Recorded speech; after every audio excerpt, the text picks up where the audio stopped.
C'est un coffre-fort de secrets que peu de fans comprennent vraiment. Si la plupart se souviennent de l'humour potache et des avertissements inoubliables du robot, Danger Will Robinson, peu connaissent le chaos qui s'est déroulé en coulisses. Saviez-vous que le personnage le plus emblématique de la série ne figurait même pas dans le pilote original, ou qu'un lama vivant a failli faire dérailler un épisode entier? Si vous êtes un fan de science-fiction classique, de drame en coulisses ou d'histoires cachées de la télévision, ceci est pour vous. Nous avons découvert des anecdotes perdues depuis longtemps, des confessions rares d'acteurs et des détails de production insolites à partir d'interviews et de sources d'archives fiables. Attachez votre ceinture, ces 20 faits changeront à jamais votre vision de Perdu dans l'espace. Numéro 20. La grande rébellion des légumes. Lors de sa 3e saison, Perdu dans l'espace avait pleinement adopté l'absurdité, mais rien ne surpassait l'infâme rébellion des légumes. Dans cet épisode étrange, la famille Robinson affronte Thibaut, une carotte parlante de taille humaine, qui tente de transformer l'équipage en plante. Même les fans les plus acharnés ont du mal à le défendre.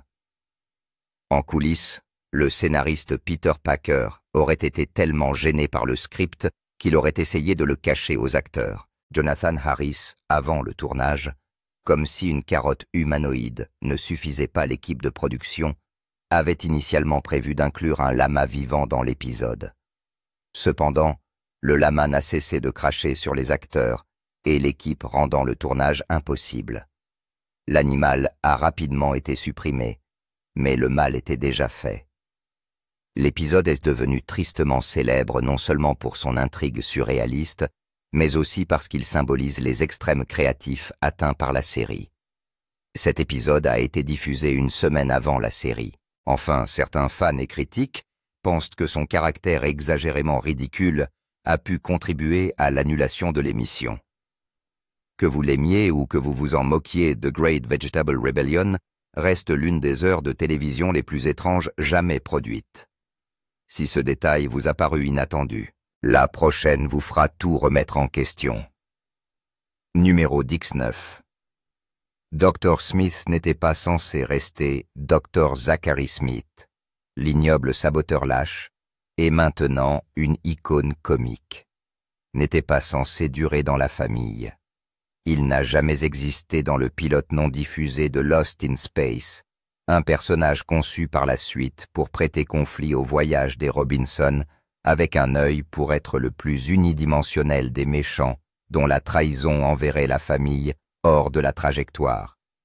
Mais Jonathan Harris a vu le potentiel dans ce personnage et a donc décidé de le jouer différemment. Au lieu de la pure méchanceté, Harris a graduellement fait. Dr. Smith, imbu de sa personne, ne cessant de proférer des insultes pleines d'esprit et de s'épanouir dans le mélodrame, les producteurs ont commencé à remarquer qu'au fur et à mesure que la série évoluait vers la comédie, les pitreries de Harris, d'abord jugées excessives, donnaient un nouveau souffle à l'émission. Smith est devenu le personnage le plus reconnaissable et le plus citable de la série, retenant souvent toute l'attention avec cette phrase « Oh la douleur !».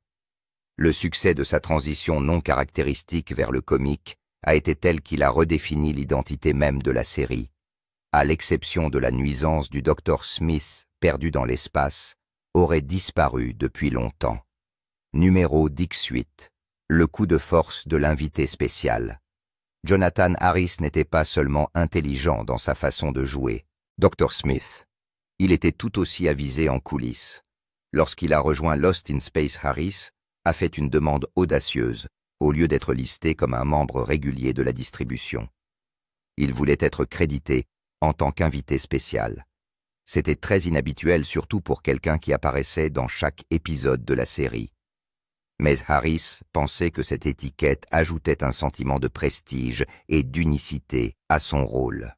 Les producteurs ont accepté, et à partir de ce moment-là, Harris a été crédité en tant qu'invité spécial dans tous les épisodes. Bien qu'il s'agisse essentiellement d'un personnage principal, cette décision a non seulement renforcé sa visibilité, mais l'a également distingué du reste de l'ensemble aux yeux des téléspectateurs et de l'industrie. Personne d'autre dans la distribution principale ne bénéficiait d'un tel crédit.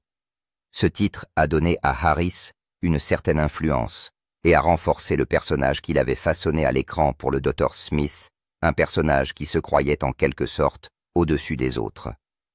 Le crédit est devenu une extension de la personnalité du personnage. Cette décision calculée s'est avérée payante, car elle a permis à Harris et au Dr. Smith se distingue dans l'histoire de la télévision en tant que 17e romance hors écran entre les membres de l'équipe. Alors que Perdus dans l'espace présentait les aventures d'une famille devant la caméra d'autres dynamiques, se développait derrière. Billy Miyumi, un Will Robbins petit mais curieux, s'est lié d'amitié avec Angela Cartwright, qui jouait sa sœur Penny.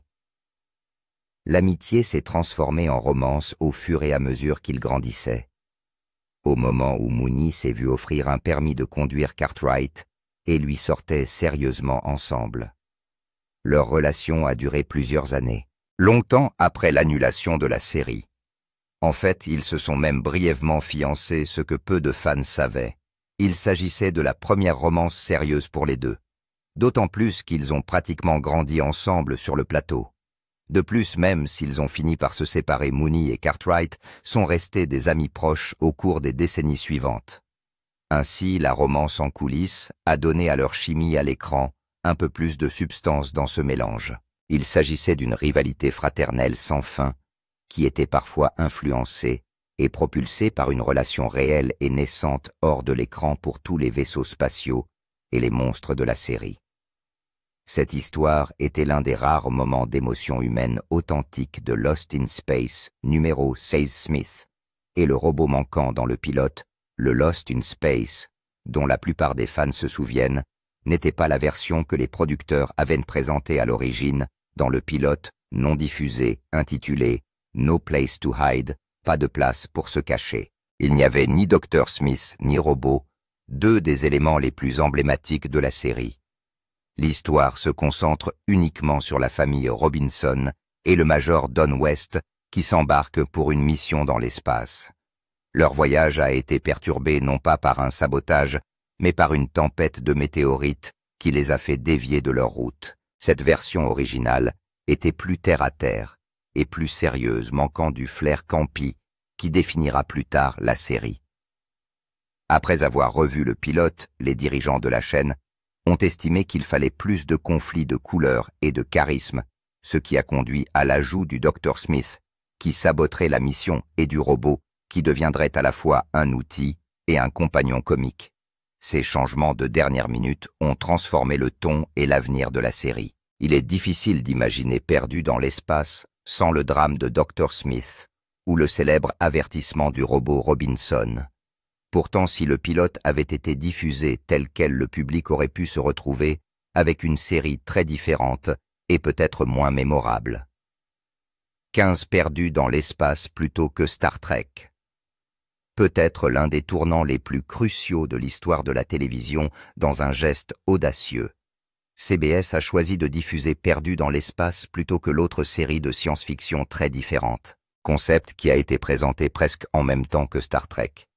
Les deux concepts étaient dans les bureaux de la chaîne au début des années 1960, mais les dirigeants de CBS pensaient qu'un seul d'entre eux pourrait être intégré dans le calendrier. L'approche d'Erwin Allen a été privilégiée pour son histoire orientée vers la famille, avec ce qui à l'époque semblait être un ton aventureux plus commercialisable. Perdu dans l'espace a été diffusé en premier en 1965 et a connu un grand succès d'audience. Au début, la série combinait l'aventure, la dynamique de la famille et des éléments visuels qui plaisaient à un large public. Au même moment, Star Trek s'est installée sur NBC, où elle a lutté avec l'audience avant d'atteindre la gloire de la syndication. Perdu dans l'espace a brillé brièvement, tandis que Star Trek s'est développé en une vaste étendue éternelle.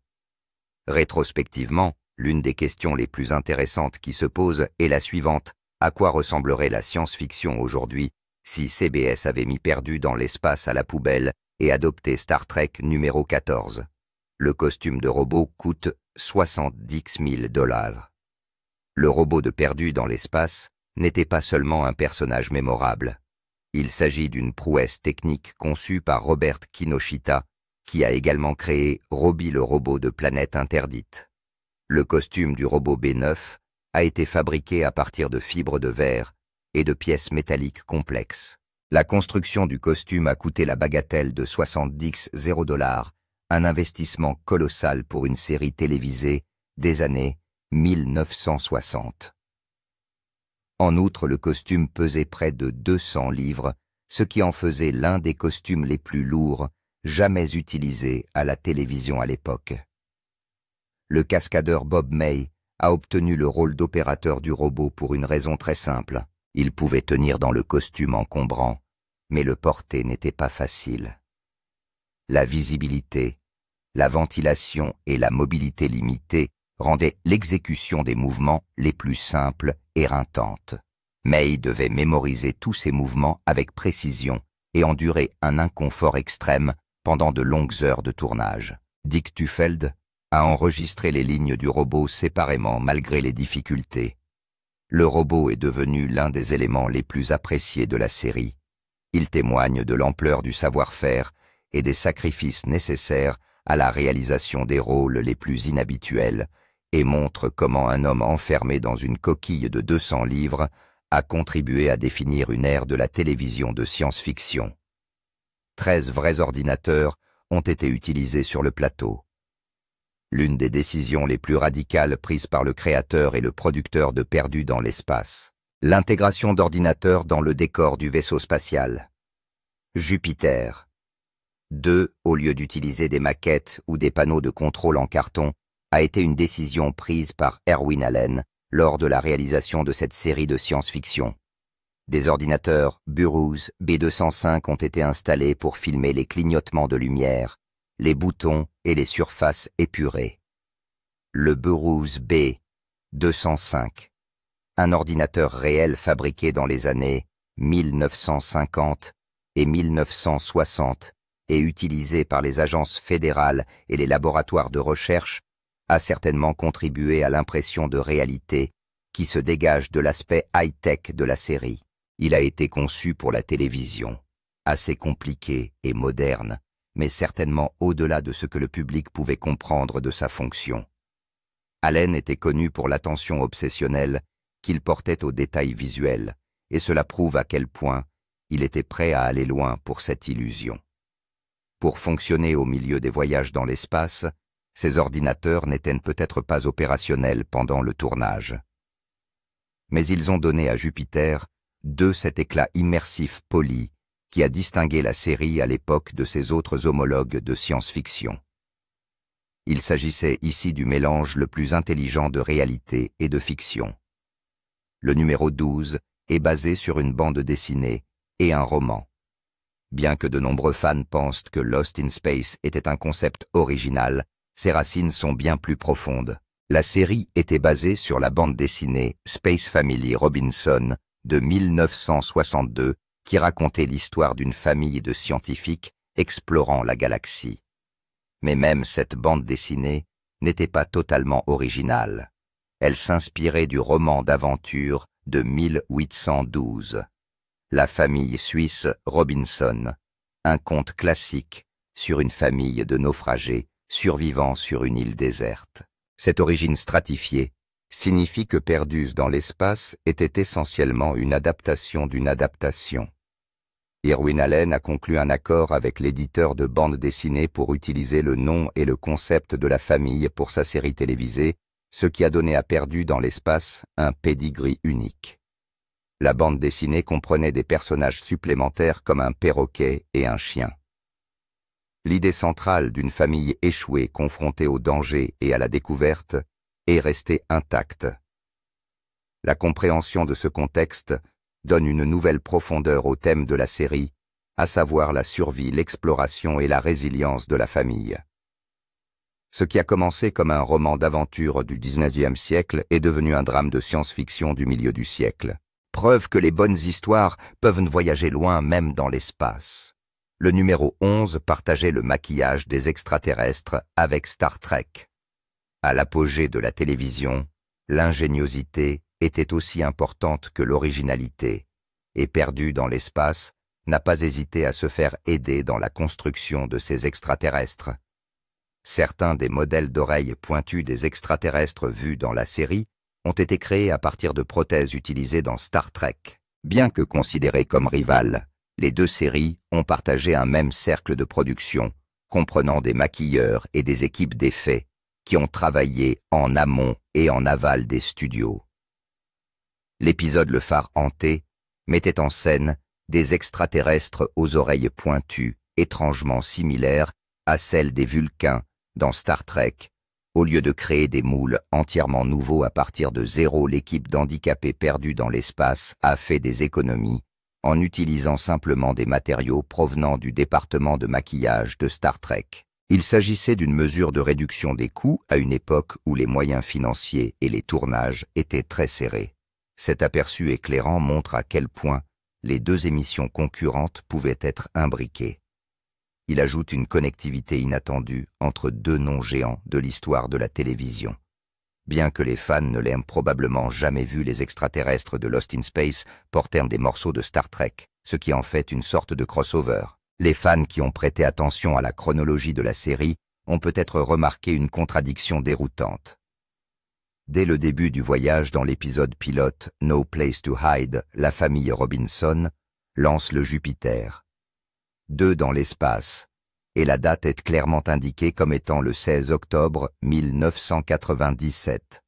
Cependant, dans l'épisode suivant, la famille Robinson lance le Jupiter 2 dans l'espace. John Robinson écrit dans son journal de mission que la date est le 21 octobre 1997, mais il mentionne également qu'il s'agit des premières 24 heures de leur mission. Cette incohérence n'a jamais été abordée ou expliquée dans la série, et elle a laissé les fans soucieux du détail perplexes pendant des années. S'agissait-il d'une erreur de continuité, d'un oubli dans le scénario, ou les scénaristes espéraient-ils simplement que personne ne le remarquerait? Quelle qu'en soit la raison, il s'agit d'une rupture légère mais perceptible dans la logique interne de la série. C'est d'autant plus étrange que la série s'appuie fortement sur la science futuriste et la planification précise. Cela peut sembler un détail mineur, mais dans une série où la chronologie de la mission est cruciale pour l'intrigue, une telle contradiction saute aux yeux. C'est l'une de ces bizarreries qui rendent la relecture de Perdu dans l'espace à la fois amusante et un peu frustrante pour les fans inconditionnels. Numéro 9. Guy Williams était désabusé. Guy Williams, le patriarche fidèle. John Robinson avait rejoint Perdus dans l'espace avec de grands espoirs. Déjà reconnu comme acteur grâce à son rôle principal dans Zorro, Williams pensait qu'il se lançait dans une nouvelle série dramatique, et ce pendant quelques épisodes au début de la série. Perdu dans l'espace a livré une autre science-fiction centrée sur la famille. Mélangé à un réel sens du danger et de la mise en péril, tout cela a disparu dès la 2e saison. Le ton de l'émission s'est nettement orienté vers l'humour potache, largement propulsé par la popularité naissante du Dr Smith et du robot. L'alchimie est divertissante et les scripts sont de plus en plus truffés de répliques et de situations burlesques, ainsi que d'intrigues extraterrestres scandaleuses. Le rôle de Williams devient de moins en moins important. Il est de plus en plus relégué à l'arrière-plan, alors qu'il a perdu le haut du pavé au profit du Dr Smith. C'était un changement frustrant pour un acteur de formation classique. Sol Kelly, Serious About the Material à la fin de la série, Williams a quitté l'entreprise tranquillement. Désillusionné par Hollywood, il s'est retiré en Argentine, où il a vécu le reste de sa vie dans une paix relative. Ironiquement, ses premières œuvres en particulier, Zorro, sont devenues plus populaires plus bas en Amérique du Sud. Sa sortie est un rappel que bien que l'humour et le charme étaient des membres de la distribution qui ne partageaient pas toujours la même vision, numéro 8, Robot acteur de voix a également raconté. Peu de voix dans les classiques de la télévision sont aussi instantanément reconnaissables que celles du robot de Perdu dans l'espace. Ce que beaucoup de fans ne réalisent pas, c'est que l'homme derrière la voix, Dick Tufeld, a également joué un autre rôle majeur. Il était le narrateur de la série, et sa voix accompagnait les épisodes guidant les téléspectateurs dans et hors de chaque mésaventure cosmique. Tufeld était déjà un acteur vocal et un annonceur respecté pendant l'âge d'or de la télévision. Son élocution était claire, imposante et pleine d'autorité, ce qui faisait de lui le choix parfait pour donner de la crédibilité à une série qui se situait souvent entre la science-fiction sérieuse et l'imagination débridée. Sa narration a contribué à ancrer l'histoire même lorsque les épisodes s'aventuraient sur des terrains étranges ou comiques. Ce double rôle a fait de Tufeld un héros méconnu de la production de la série. Il a donné au robot et à la narration elle-même un sens de la cohérence et de la personnalité sans jamais apparaître à l'écran. Il a réussi à devenir l'un des éléments les plus essentiels et les plus mémorables de Perdu dans l'espace, une voix qui a défini la série du début à la fin. Le coût fictif de Number 7 Jupiter 2 était énorme. Le vaisseau Jupiter 2 était considéré comme plus qu'un simple moyen de transport spatial avancé. Il représentait également le luxe futuriste et l'ambition technologique.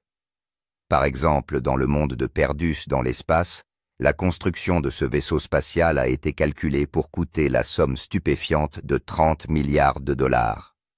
C'est ahurissant surtout si l'on considère qu'il a été imaginé dans les années 1960. Cela remet dans son contexte toute la valeur et la notoriété de la mission de la famille Robinson. Tout aussi incroyable est la réponse à la question de savoir combien a coûté la construction de l'ensemble Jupiter 2 dans le monde réel. 350 000 $ selon cette norme est un montant tellement disproportionné par rapport à ce qui a été dépensé pour Star Trek. Le pont de l'USS Enterprise que le Jupiter 2 compte facilement parmi les décors de science-fiction les plus chers de la télévision. Très peu de gens contesteraient que la majeure partie de l'argent a été consacrée aux murs élégants, consoles clignotantes, lumières et instruments fonctionnels, dont beaucoup ont été récupérés sur de véritables ordinateurs en juxtaposant le prix astronomique du film au coût réel, nous dit à quel point le sérieux est mortel. Irwin Allen voulait entretenir l'illusion d'un design tourné vers l'avenir. Il voulait que le vaisseau soit considéré comme le summum de l'accomplissement humain à la fois à l'écran et en coulisses. Pour le public, le Jupiter 2 était plus qu'un simple décor, c'était un personnage à part entière. L'un d'entre eux avait un prix correspondant à son statut. Sixièmement, les accessoires étaient constamment recyclés. Si Perdus dans l'espace s'enorgueillit de ses décors futuristes et de son matériel high-tech, c'est en grande partie grâce à la créativité des équipes de production qui ont su réduire les coûts en coulisses. Produire une série de science-fiction dans les années 1960 coûtait cher surtout lorsque chaque épisode exigeait de nouveaux mondes extraterrestres, de nouveaux gadgets et de nouveaux équipements scientifiques. Pour gérer le budget, l'équipe de production recyclait régulièrement des accessoires sur plusieurs épisodes. Des objets tels que des scanners à longue portée des panneaux de contrôle et des artefacts extraterrestres étaient repeints, réaffectés ou simplement repositionnés pour ressembler à quelque chose de nouveau. Il ne s'agissait pas seulement d'un événement rare. Il s'agissait d'une stratégie fondamentale. Un scanner, par exemple, a été utilisé dans 3 épisodes différents de Derelict, The Ghost Plane et Deadliest of the Species. À chaque fois, il est passé pour un appareil complètement différent. La plupart des téléspectateurs n'ont jamais remarqué la duplication. Grâce à des décors et des angles de prise de vue astucieux, la réutilisation d'accessoires n'était pas propre à Perdu dans l'espace. Mais le cadre ambitieux de la série rendait cette pratique particulièrement nécessaire. Il s'agissait d'un exercice d'équilibriste. En offrant l'aspect et la sensation de l'espace extra-atmosphérique avec un budget de télévision, le résultat a été une production qui a tiré le maximum de chaque dollar. Utiliser des artifices visuels pour maintenir l'illusion d'une innovation constante, tout en réutilisant les mêmes matériaux, encore et encore. Cinquièmement, la conception des costumes a été récompensée. sous les tenues scintillantes et futuristes perdues dans l'espace, est restée évidente l'idée que la garde-robe est l'une des caractéristiques les plus brillantes de l'émission. Ces tenues n'étaient pas des outils de flamboyance. Le créateur Paul Zastavnick a été honoré par la Costume Designers Guild pour son travail sur la série. Ses créations ont contribué à créer l'apparence de la série et son caractère extraterrestre. Zastavnick s'est appuyé sur les motifs audacieux des tissus argentés et sur les matériaux de l'ère spatiale pour donner vie à une vision futuriste. Les costumes changeaient chaque année et les anciens uniformes et accessoires étaient conservés pour rester dans l'air du temps.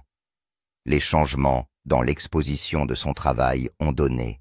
Robinson et les autres personnages ont constitué une identification visuelle mémorable qui a défini l'époque à laquelle la conception des costumes pour la télévision n'était pas très remarquée, en particulier dans le domaine de la science-fiction. Ce prix a souligné à quel point son travail était innovant et influent. Ils ne se sont pas contentés de costumer les personnages. Les thèmes de l'aventure, de l'exploration et de la survie dans l'inconnu y étaient présents. Le costume de Perdu dans l'espace reste aujourd'hui un doux rappel de ce style de science-fiction des années 1960. Le numéro 4. Billy Moon a cependant rejoint plus tard Star Trek. Billy Mooney est surtout connu pour avoir joué le jeune Will Robinson dans Perdu dans l'espace. Son lien avec la science-fiction ne s'est pas arrêté là. Des décennies plus tard, il a fait un retour surprise au genre en faisant une apparition dans Star Trek Deep Space 9 dans l'épisode de 1998 intitulé The Siege of AR-558. Nouveau. J'ai joué le rôle de Kellan, un officier de Starfleet impliqué dans l'une des batailles les plus difficiles et les plus intenses de la série. Il ne s'agissait pas seulement d'un choix de casting nostalgique. Pour Mooney, qui a toujours été un fan de Star Trek, la boucle était bouclée. Même pendant le tournage de Perdu dans l'espace, il a apprécié l'opportunité de revenir à la télévision de science-fiction en tant que personnage humain, évitant les lourdes prothèses souvent associées au rôle d'extraterrestre. Son interprétation a été saluée pour sa profondeur émotionnelle, s'intégrant parfaitement dans une histoire sur les conséquences de la guerre même pour les officiers les plus disciplinés. Pour les fans des deux séries, l'apparition de Mooney a servi de pont subtil entre deux piliers de la science-fiction classique. Il a prouvé que sa contribution au genre allait bien au-delà de la célébrité de son enfance et qu'il pouvait encore tenir sa place dans l'un des univers de science-fiction les plus respectés de la télévision. Troisièmement, les lumières du robot étaient activées par la tête. Le robot perdu dans l'espace peut sembler être un Marvel moderne de haute technologie dans les films en coulisses. Cependant, il n'y avait rien de tout cela. L'intérieur était plutôt de basse technologie et curieusement physique. Le costume en fibre de verre de 200 livres était porté par le cascadeur Bob May, qui ne s'est pas contenté de marcher dans ce costume encombrant. Il devait également déclencher manuellement les lumières clignotantes du torse du robot. Comment, en appuyant sur un bouton caché avec sa tête depuis l'intérieur du costume, il n'y avait pas de commandes automatiques ou de systèmes à distance pour l'éclairage. Au lieu de cela, il devait mémoriser la synchronisation de ces scènes et appuyer sur l'interrupteur avec précision. Des mouvements tout en exécutant des lignes et des actions dans un espace exigu et chaud avec une visibilité très limitée. C'est devenu une incroyable couche de complications qui a déjà épaissi le rôle et fait de chaque mouvement une partie précise de la performance. Une pratique bien répétée en effet, la marque de l'esprit d'improvisation en roue libre de la production télévisuelle des années 1960. Ne qu'est-ce que la technologie de pointe pour le public lorsque la caméra fait un panoramique arrière, la vue d'un homme dans un dôme en fibre de verre, utilisant littéralement sa tête pour animer le robot. Cette anecdote des coulisses ajoute encore à son caractère impressionnant. La présence emblématique du robot s'avère être le numéro 2. Irwin Allen a réalisé Swiss Family Movie. Bien que Perdu dans l'espace soit une réimagination futuriste de la famille suisse Robinson, le producteur Irwin Allen n'en avait pas fini avec le concept original près de 10 ans après la fin de Perdu dans l'espace. En 1975, Allen revient à la source et produit une adaptation plus fidèle du roman de 1812.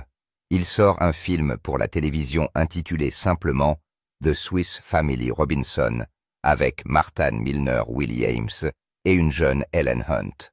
Au lieu d'une galaxie lointaine, l'histoire suit les mêmes thèmes de résilience et d'ingéniosité de la famille face à des dangers inconnus. L'objectif d'Allen était de rester plus proche de l'esprit du livre original, tout en apportant son flair pour le drame et le spectacle. Le projet s'est ensuite transformé en un film éphémère, série télévisée. Mais elle n'a jamais eu le même impact culturel que Perdu dans l'espace. Elle a néanmoins démontré la fascination durable d'Allen pour les histoires de familles confrontées à la vie sauvage. Qu'il se soit échoué dans les étoiles, ou qu'il se soit retrouvé en mer, l'homme qui a contribué à faire entrer le nom de Robinson dans le monde de la science-fiction a bouclé la boucle.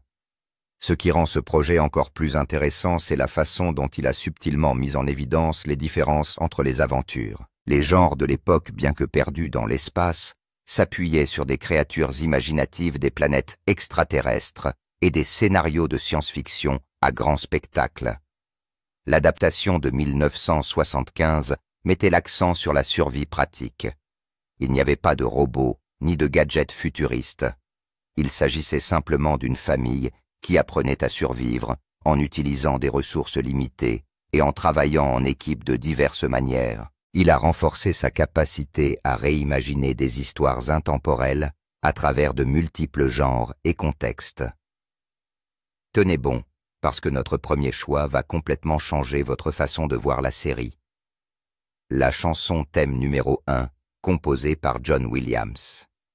Avant de devenir célèbre avec les mâchoires de Star Wars et E.T., la chanson thème numéro 1 a été composée par John Williams. Ce compositeur John Williams était considéré comme un talent prometteur qui cherchait à percer à Hollywood. Il n'avait que 33 ans lorsqu'il a été engagé pour créer le thème de Lost in Space. Les producteurs avaient demandé un son futuriste, mais accrocheur pour correspondre au thème de l'aventure du programme, et Williams a répondu à l'appel avec un accompagnement orchestral dramatique. C'est l'aspect souvent négligé de cette partition qui la rend si expérimentale pour l'époque.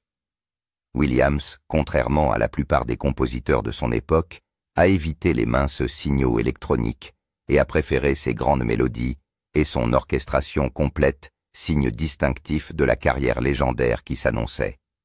Son travail sur Lost in Space a donné à la série une atmosphère cinématographique qu'aucune autre série de science-fiction n'était proposée à cette époque. La série a peut-être pris une tournure un peu ridicule. La plupart des téléspectateurs d'aujourd'hui ne sauraient pas que l'homme qui a créé la musique la plus emblématique du cinéma a commencé par aider la famille Robinson à naviguer dans l'espace. Perdu dans l'espace a été plus qu'un simple voyage fictif. Il a également été le précurseur d'un héritage musical. L'implication de Williams dans Perdu dans l'espace reflète également un moment de transition dans les musiques télévisées jusqu'alors. De nombreuses émissions de science-fiction s'appuyaient fortement sur des musiques de stock ou sur des thèmes simplistes qui manquaient de profondeur. Williams a brisé ce moule. Ses compositions ne se sont pas contentées d'accompagner la série. Ils l'ont rehaussée même dans les épisodes qui ont viré à l'absurde. La musique ancrait l'action et conférait un poids émotionnel à des scènes qui autrement auraient pu sembler creuses.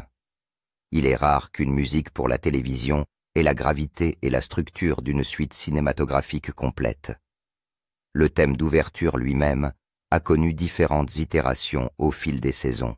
Pourtant, l'ADN musical de Williams est resté ancré dans l'identité de la série. Ce n'est pas une coïncidence si les fans et les collectionneurs se souviennent encore aujourd'hui avec tendresse de la musique de Perdu dans l'espace. Pour Williams, cette expérience a été un tremplin qui a aiguisé son style et l'a préparé aux thèmes emblématiques. Il créera plus tard Star Wars, Indiana Jones et Jurassic Park. Avec le recul, Perdu dans l'espace n'a pas seulement donné naissance à un nouveau type de science-fiction. Il a contribué à lancer l'une des carrières musicales les plus importantes de l'histoire du divertissement. Lequel de ces faits vous a le plus surpris? Connaissiez-vous déjà l'infâme carotte ou le vaisseau spatial de 30 milliards de dollars?